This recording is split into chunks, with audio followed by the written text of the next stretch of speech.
Family disowned me. It was raining. I remember that detail clearly.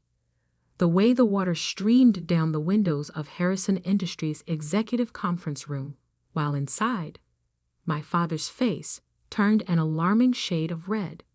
Incompetent, he shouted, slamming a stack of papers onto the polished table. Do you have any idea what your mistake could have cost us? I stood there, 22 years old and fresh out of business school, trying not to cry. Dad, I can fix it. The contract isn't final yet. Fix it? My older brother Michael's laugh was cruel. You nearly sold our shipping division for half its value. There is no fixing that kind of stupidity. The mistake they were talking about was a draft contract I'd prepared for the sale of Harrison Maritime, one of our smaller divisions. I'd accidentally used outdated valuation figures, ones that didn't include our recent fleet expansion. The error was caught before any real damage was done, but to hear my family tell it, I'd nearly destroyed a century of Harrison family business. I trusted you with this, my father continued, his voice dropping to something even worse than yelling. Disappointment. I gave you a chance to prove yourself, and this is how you repay that trust. I tried to explain that I'd been working 80-hour weeks, that I'd been trying to handle both the maritime deal and the new tech acquisition they dumped on my desk. But excuses didn't matter in the Harrison family. Results were all they cared about. Jack, my mother's voice from the doorway made us all turn. She stood there in her perfect channel suit, looking more like a CEO than the socialite she pretended to be. The board is waiting. My father straightened his tie. We'll finish this discussion later. But we didn't. That evening, I was called to my father's study, the room where 3 generations of Harrison men had made the decisions that built our family empire. The leather-bound books and old oil paintings seemed to watch disapprovingly as my father delivered his verdict. You're done here, he said without preamble. The board has lost confidence in your judgment. Your position at Harrison Industries is terminated, effective immediately. I felt like I'd been punched. Dad, please. It was one mistake. A mistake we can't afford. He wouldn't even look at me. You'll receive 6 months severance. After that, you're on your own. You're firing me? I'm your daughter. Which is exactly why this hurts so much. He finally met my eyes. You're not just an employee, Emma. You're a Harrison. We trusted you to live up to that name, and you failed. My mother's voice came from behind me. I hadn't even heard her enter. We've arranged a position for you at your uncle's firm in Seattle, far enough away that this incident won't reflect badly on the family. I turned to face her, shocked. You want me to leave New York? Want has nothing to do with it. Her perfectly painted lips barely moved. The decision has been made. Your flight leaves tomorrow morning. And if I refuse? My father's voice hardened. Then you're on your own completely. No severance, no connections, no family support. Your choice. I looked between them, the parents who had pushed me toward business school, who had drilled the importance of the Harrison legacy into me since childhood. Now they were casting me aside over one mistake. Some choice, I whispered. Only one person in the family stood up for me that night. My grandfather, Thomas Harrison Thiel, the man who had turned our regional shipping company into a global corporate empire. He stormed into my father's study just as I was leaving, his weathered face dark with anger. Jack, you fool, he growled at my father. You have no idea what you're throwing away. But my father stood firm. Dad, the board has already? The board? Grandpa's laugh was bitter. You mean those yes men you surrounded yourself with? The ones who forgot what built this company in the first place. I had never seen my grandfather so angry. He turned to me, his expression softening. "Emma, dear, come stay with me. We'll sort this out." But I was already shaking my head. The humiliation was too fresh, the pain too raw. "No, Grandpa, they've made their choice." I left that night, ignoring my mother's carefully planned Seattle arrangement. The 6 months severance would be enough to start over somewhere, anywhere that wasn't under my family's shadow. What I didn't know then was that my grandfather had already set something in motion, something that wouldn't be revealed until 10 years later, when his will would turn the Harrison family upside down. That night, I checked into a hotel using my personal credit card, soon to be my only credit card, once my corporate accounts were frozen. I sat on the generic floral bedspread and opened my laptop, staring at the draft contract that had supposedly destroyed my future. Except, something wasn't right. I had worked on dozens of contracts during my brief time at Harrison Industries. I knew my own writing style, my own formatting preferences. This contract was different. Small things, spacing, font choices, even some of the language, were off. With trembling fingers, I pulled up the original file from my secured backup drive. The differences were subtle but unmistakable. Someone had altered my work before it reached the board. Someone had wanted me to fail. I thought about my brother Michael's smirk, the way he had been so quick to condemn my mistake, the way he had positioned himself as the only competent heir to the Harrison empire. My grandfather's voice echoed in my head, "You have no idea what you're throwing away." But maybe I did. Maybe I understood exactly what had happened, and why. I closed my laptop and walked to the window, watching the city lights blur through the rain. 10 years ago, my great-grandfather had passed control of Harrison Industries to my grandfather instead of his older brother, a decision that had shocked the business world. History, it seemed, had a way of repeating itself in our family. My phone buzzed. A text from my grandfather. "Nothing is what it seems, Emma. Watch. Wait. Learn." I took a deep breath, making a decision that would shape the next decade of my life. I would not run to Seattle. I would not fade quietly into obscurity. I would watch. I would wait. And most importantly, I would learn exactly how deep this betrayal went. What my family didn't know, what even my grandfather couldn't have predicted, was that their mistake was about to turn into their worst nightmare. Because the contract I had actually prepared, the one that had been altered without my knowledge, it contained a hidden clause, a small but crucial detail that would only become apparent years later. A detail that would give me control of Harrison Maritime's most valuable assets, right when the family needed them most. I smiled at my reflection in the rain-streaked window. They thought they were teaching me a lesson about failure. Instead, they were about to learn one about underestimating the wrong person. My grandfather's next text arrived just as I was falling asleep. "Remember, dear, in business, as in chess, the queen is the most powerful piece on the board, even if some fools think she's just a pawn."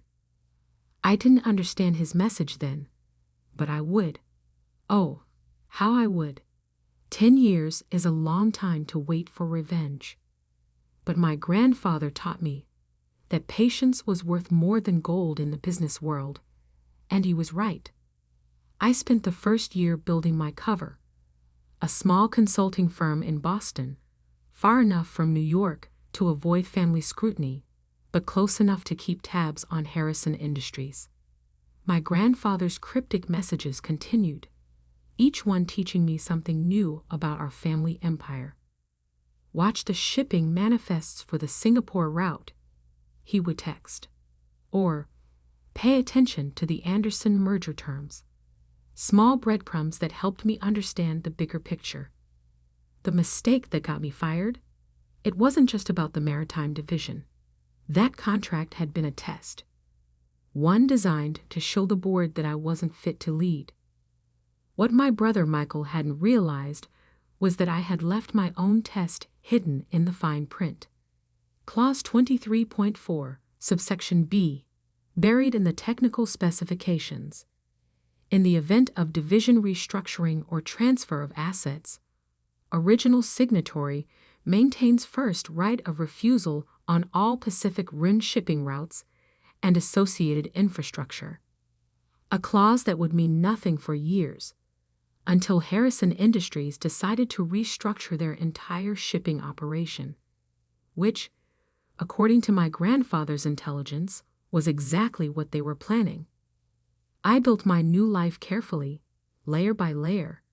My consulting firm, Phoenix Maritime Solutions, specialized in shipping logistics and port management. We were small but efficient, earning a reputation for solving complex problems that bigger firms couldn't handle. My brother Michael, meanwhile, was living the life of the chosen heir. I watched from afar as he appeared in business magazines, accepting awards and making grand promises about Harrison Industries' future. Our parents beamed in every photo, the perfect corporate family. Only my grandfather seemed to see through the facade. "Your brother's latest acquisition is built on sand," he told me during one of our secret meetings, always in small cafes far from Manhattan. "He's leveraging the company's future on short-term gains." I nodded, stirring my coffee. The Asian expansion? Smoke and mirrors. Grandpa's eyes twinkled. He's using the maritime division's assets as collateral, thinking they're worth more than they are. Because he never understood the real value was in the routes, not the ships, I finished. Exactly. He reached into his briefcase. Now, about those route licenses coming up for renewal. We spent the next hour reviewing documents that would have made my father's blood pressure spike. My grandfather wasn't just keeping me informed. He was teaching me how to take back what was rightfully mine. The years passed.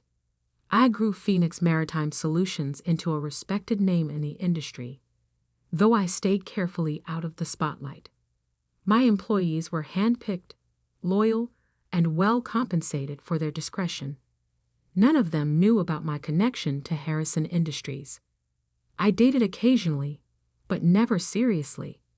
The last man I trusted with my real identity had run straight to my brother with the information. After that, I kept my personal life as carefully controlled as my business one. My parents sent obligatory Christmas cards to my Boston address, cards I never responded to. Each year, they included a note about how well Michael was doing, how the company was thriving under his leadership. I filed each card away in a folder labeled Motivation. Then, 3 years ago, everything started changing. The cracks in Michael's perfect facade began to show. First came the whispers about missed payments to major suppliers. Then rumors of delayed shipments and angry clients. Harrison Industries' stock price, while still strong, showed troubling fluctuations. "Your brother mortgaged the company's future," my grandfather explained during what would turn out to be our last meeting. "Now those bills are coming due." He looked tired that day, more so than usual. I should have recognized it as a warning sign. "The board is starting to ask questions," he continued. "About the maritime division especially. The restructuring plan. Will trigger my clause," I finished, "if they try to sell off or reorganize the shipping routes. You'll have first right of refusal." He smiled proudly. "The clause they never noticed, hidden in the contract they used to destroy you." 2 months later, my grandfather had a stroke. The doctors said it was quick, painless. The official announcement praised him as a titan of industry. the man who built Harrison Industries into a global power. I attended the funeral, of course, standing in the back of the church, watching my family play their roles of grieving heirs. Michael gave a touching eulogy about learning business at our grandfather's knee. I nearly laughed out loud at that. The only thing Michael had learned from Grandpa was how to take credit for other people's work. My parents saw me, but didn't approach. Maybe they were ashamed. More likely, they were worried I would cause a scene. I left before the reception, driving straight to my lawyer's office. "Your grandfather's will reading is scheduled for next week," she informed me. He was very specific about the timing. I nodded, unsurprised. Everything about my grandfather was specific and carefully planned. "All major shareholders and family members are required to attend in person," she continued. "No proxies allowed." Again, typical Grandpa. He would want everyone there to witness whatever he had planned. The next week passed in a blur of preparation. I reviewed every document, every contract, every piece of information my grandfather had shared over the past decade. Phoenix Maritime Solutions was positioned perfectly, cash reserves high, credit lines secure, relationships with key players solidified. The morning of the will reading, I dressed carefully in a charcoal gray suit that cost more than my entire wardrobe from my Harrison Industries days. My hair was elegantly styled, my makeup perfect. No one looking at me would see the scared 22-year-old who had fled in the rain 10 years ago.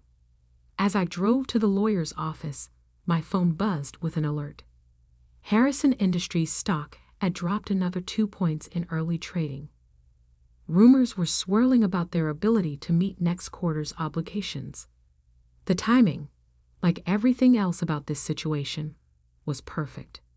I parked my car and checked my reflection one last time. In my purse was a copy of the original maritime contract, the one with my hidden clause. In my briefcase were documents proving every mistake, every misstep, every bad decision my brother had made while playing corporate emperor. And in my head was 10 years' worth of knowledge about Harrison Industries operations, knowledge that was about to become very, very valuable. I stepped into the elevator, watching the floor numbers climb. My grandfather's last text message played in my mind. The game is won before the first piece moves. The doors opened onto a floor full of familiar faces frozen in shock. My father dropped his coffee cup. My mother's perfect mask cracked.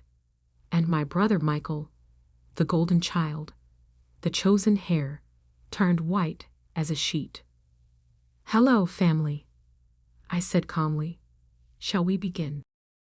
The conference room at Caldwell and Associates law firm crackled with tension. My family had arranged themselves exactly as I expected. Michael at the head of the table, our parents flanking him like royal advisors. The board members filled the remaining seats, all carefully avoiding my gaze. Mr. Caldwell, my grandfather's personal attorney for over 40 years, cleared his throat. "Before we begin, I should note that Thomas was very specific about the order in which his will should be read. He left detailed instructions." Yes, Michael interrupted. "Can we get on with it? Some of us have a company to run." I bit back a smile. In a few minutes, that statement would be hilariously ironic. Mr. Caldwell opened an envelope, his expression carefully neutral. "Very well. This is the last will and testament of Thomas Harrison AI.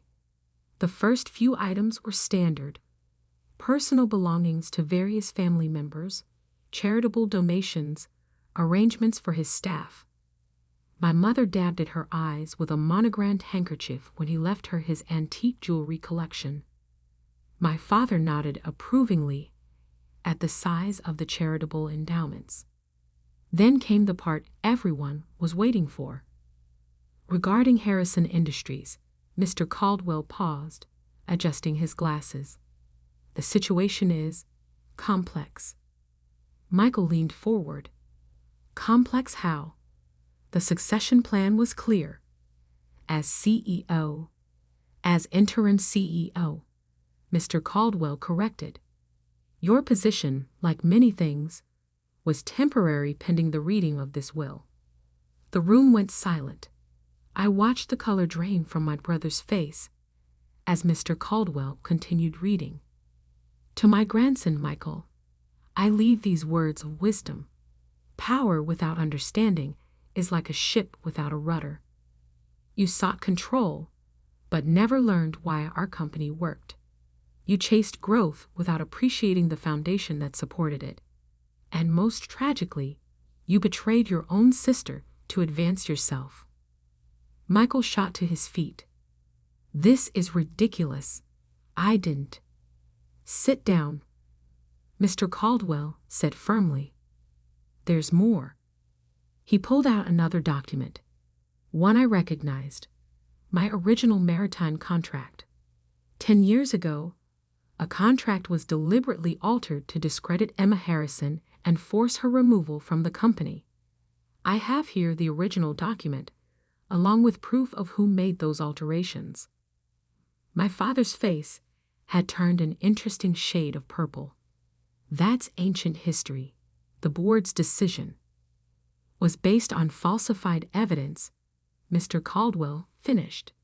Evidence that Michael provided after tampering with his sister's work. The board members began murmuring among themselves. I noticed several of them eyeing the exits. Furthermore, Mr. Caldwell continued, the original contract contained a clause that becomes particularly relevant now. Emma, would you like to explain? All eyes turned to me. I stood slowly, smoothing my suit jacket. Clause 23.4, subsection B gives the original signatory, me, first right of refusal on all Pacific Rim shipping routes and associated infrastructure in the event of division restructuring. Which means nothing, Michael snapped. We're not restructuring the maritime division. Actually, I pulled out my phone, displaying the morning stock alerts. You are. The Singapore deal you announced last week? The one meant to save the company from the debt you've accumulated. It can't happen without restructuring the shipping operations. Which means you need my approval. I finished. And you won't get. The room erupted in chaos. Board members were already on their phones, likely calling their lawyers. My mother had actual tears running down her face, ruining her perfect makeup. My father looked like he might have a stroke. Mr. Caldwell raised his voice over the din. There's more. From his briefcase, he produced a thick folder. Thomas Harrison's majority shareholding in Harrison Industries is hereby transferred in its entirety to his granddaughter, Emma Harrison. The silence that followed was deafening. Additionally, he continued, all voting rights associated with the family trust shares are to be exercised by Emma Harrison, effective immediately. Michael collapsed back into his chair. This can't be legal. Dad, do something. But our father was staring at another document Mr. Caldwell had placed on the table, a detailed report of Harrison Industries' finances under Michael's leadership. Your grandfather spent the last 10 years documenting every mistake, every poor decision, every instance of mismanagement. Mr. Caldwell explained. He worked closely with Emma to understand the true state of the company while you were all believing your own press releases. I stepped forward, placing my own folder on the table. Phoenix Maritime Solutions, my company, has spent years building relationships with the clients you've been neglecting. We've secured contracts you didn't even know were available. And now you own us, my father whispered. No, I corrected. I own what's mine. What should have been mine 10 years ago, before you chose to believe lies over truth? Mr. Caldwell cleared his throat. There's one final item. A letter Thomas wanted read aloud. He opened a sealed envelope and began reading. To my family. Power doesn't come from titles or boardroom theatrics. It comes from understanding. Understanding your business, your people, and most importantly, yourself. 10 years ago, you cast aside the one person who truly understood what made Harrison Industries work. You chose flash over substance, greed over growth, betrayal over loyalty. Emma didn't just survive your betrayal, she thrived despite it. While you were all watching Michael play CEO, she was learning every aspect of this industry. She built her own success while watching you destroy your inheritance. Consider this my final lesson in business. True leadership isn't about who can grab power fastest. It's about who can wield it wisely. Emma, the company is yours. Make it what it should have been all along. To the rest of you, learn from this if you can. With love and disappointment in equal measure, Thomas Harrison A.E. Michael was the first to break the silence. You planned this. All of it. You and Grandpa. No, I cut him off. You planned this the day you decided to forge documents to destroy my career. Grandpa and I just made sure you'd face the consequences. I turned to the board members. A car is waiting outside to take you to Phoenix Maritime's offices. My team will brief you on the restructuring plan we've developed. Those who wish to remain with the company will have the opportunity to prove their value. Those who don't, I smiled. Well, I hear my brother will be looking for work soon. You can't just walk in here and take over, my father protested weakly. Actually, that's exactly what I'm doing. I gathered my documents. The shareholders' meeting is in 1 hour. I suggest you all decide whose side you're on before then. I headed for the door, then paused. Oh, and Michael? Clear out your office by 5. I'm moving in tomorrow. The next few weeks were exactly what you'd expect when a decade of mismanagement comes to light. The press had a field day with the story. Harrison Harris returns. The greatest corporate comeback in history was my personal favorite headline. The shareholders, seeing the detailed plans I'd developed with my grandfather, overwhelmingly supported the transition. Harrison Industries' stock price stabilized, then began to climb as we implemented changes. Michael, predictably, tried to sue. His case fell apart when our father, finally facing the truth about his chosen heir, testified about the document forgery from 10 years ago. My mother attempted reconciliation in her own way. Lunch invitations, shopping offers, suggestions that we should all just move forward as a family. I declined every invitation. Some bridges, once burned, should stay ashes. 1 month after taking control, I stood in my grandfather's old office, my office now, looking out over the city. On my desk sat the contract that had started everything, framed as a reminder that sometimes losing is just winning in disguise. My phone buzzed, a text from an unknown number. I opened it to find a photo of my grandfather, taken the day he caught